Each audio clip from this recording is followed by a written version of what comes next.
E-GP and tender কনসালটেন্টের আজকের পর্বে আমরা শিখব কেমন করে কোনো লাইভ টেন্ডারকে ক্যান্সেল করতে হয়।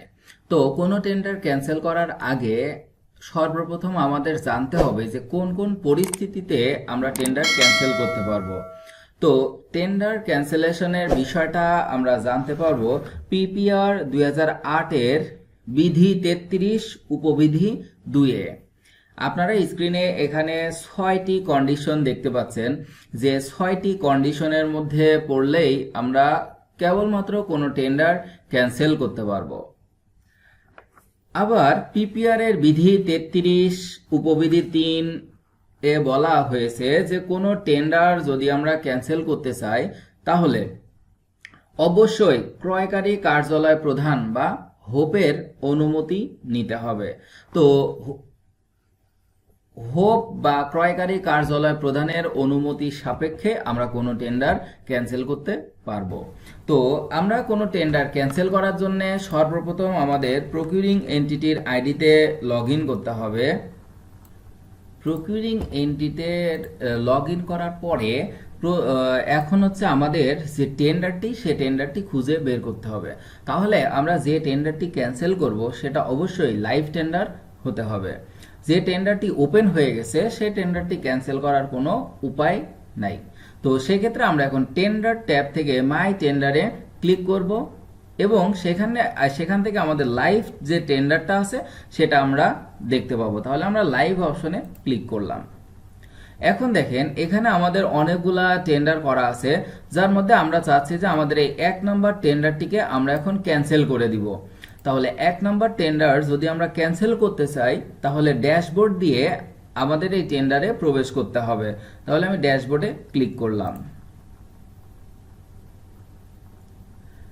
এখন এখানে আমরা যে টেন্ডারের ট্যাবগুলো দেখতে পাচ্ছি, সর্বপ্রথম যে ট্যাব আছে টেন্ডার নোটিশ, সেখানে আমরা ক্লিক করব।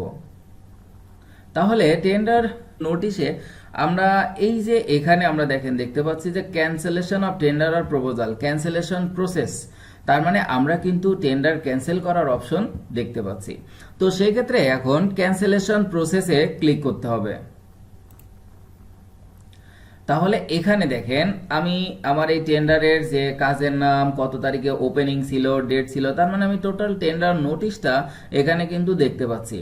এরপরে যখন আমরা নিচে আসব তখন দেখেন এই জায়গায় আমাদের একটা কমেন্টস লিখতে হবে যে আমি এই টেন্ডারটি কি কারণে ক্যান্সেল করব, বা এই টেন্ডারটি ইজিবির যে যেমন একটা অংশ যে প্রত্যেকটার ক্ষেত্রে কমেন্ট লিখতে হয়, তাহলে আমি এখানে কিছু না লিখে জাস্ট লিখে দিলাম হচ্ছে ক্যান্সেলড।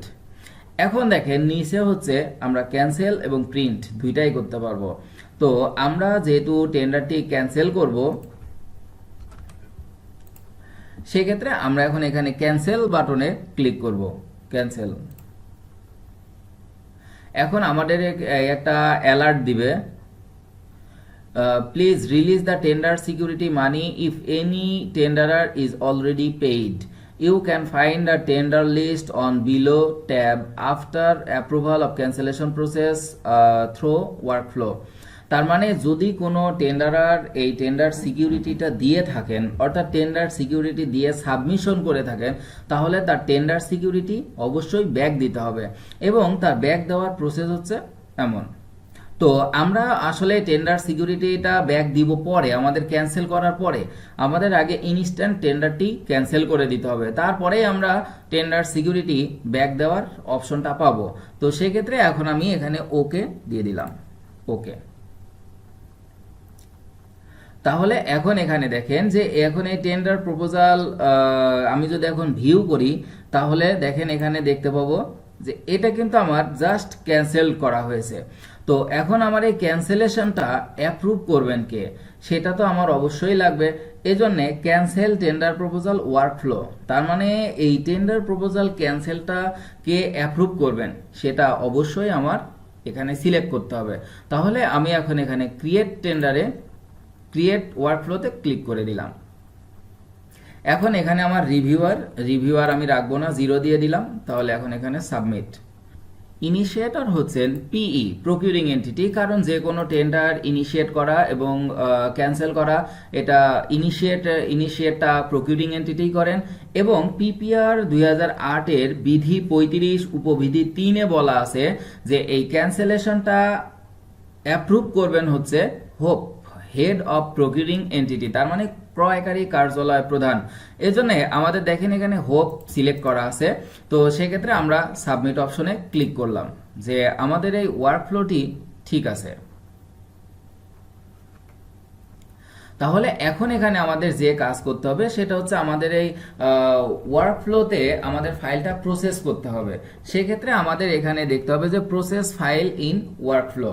তাহলে এখানে আমি ক্লিক করলাম। এখন দেখেন আমাকে এখানে তার কারণ এবং কিছু যুক্তি লিখতে হবে। তো সেই ক্ষেত্রে এখানে আমি যদি লিখি যে স্যার, তাহলে আমি এভাবে একটা জাস্ট আমার কমেন্টসটা লিখলাম।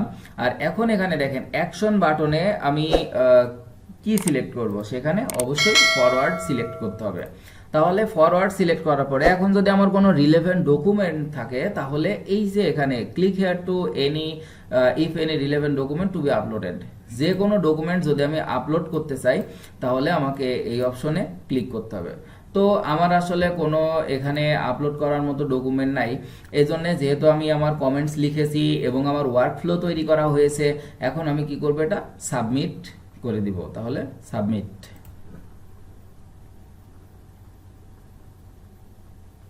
আচ্ছা, এখন আমার ফাইলটি কিন্তু অলরেডি হেড অফ প্রকিউরিং এন্টিটির কাছে চলে আসে। তো এভাবে আসলে যে কোনো একটা টেন্ডার যখন আমরা করব তখন আমরা চাইলে এভাবে ক্যান্সেল করতে পারি।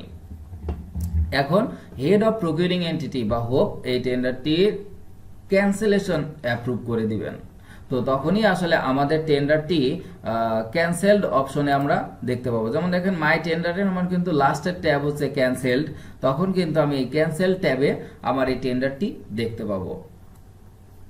যখনই আমার এই টেন্ডারটি ক্যান্সেল ট্যাবে দেখতে পাবো তখন আমি ডকুমেন্ট সেকশন থেকে ঢুকে প্রত্যেকজন ঠিকাদারের, যে সকল ঠিকাদাররা টেন্ডার সাবমিশন করেছিলেন তাদের টেন্ডার সিকিউরিটিটা ব্যাক করে দিব। এবার প্রশ্ন হচ্ছে, আমি তো টেন্ডার ক্যান্সেল করে দিলাম, তাহলে এটা কি আমাদের টেন্ডারদের অবহিত করতে হবে না? অবশ্যই হবে। পিপিআর এর বিধি 35 উপবিধি 2-এ বলা আছে যে ক্রয়কারী আবেদনকারী বা দরপত্র দাতার লিখিত অনুরোধের পরিপ্রেক্ষিতে দরপত্র কোটেশন বা প্রস্তাব বাতিলের কারণ অবহিত করিবে। তার মানে যে ঠিকাদারদের টেন্ডার সাবমিটেড টেন্ডার যে আমরা ক্যান্সেল করে দিলাম, সেটার কেন ক্যান্সেল করলাম এটা জানতে চেয়ে যদি ঠিকাদাররা চিঠি লিখে তাহলে বা আবেদন করে, তাহলে প্রকিউরিং এন্টিটি সে সকল ঠিকাদারকে কারণ অবহিত করতে পারবে। আর এরপরে যে বিষয়টা আছে, এখন আমরা তো টেন্ডার ক্যান্সেল করে দিলাম, এখন এর পরের আমাদের কাজ কি? এর পরের কাজ হচ্ছে আমরা দেখতে পাবো হচ্ছে পিপিআর 2008-এর বিধি 34-এ। তাহলে সেখানে বলা আছে যে এখন এই বাতিলের পরে আমরা কি ব্যবস্থাটা গ্রহণ করব। তো তাহলে আশা করি সবাই বুঝতে পেরেছেন। যদি কোনো সমস্যা থাকে বা কনফিউশন থাকে তাহলে অবশ্যই কমেন্ট করবেন।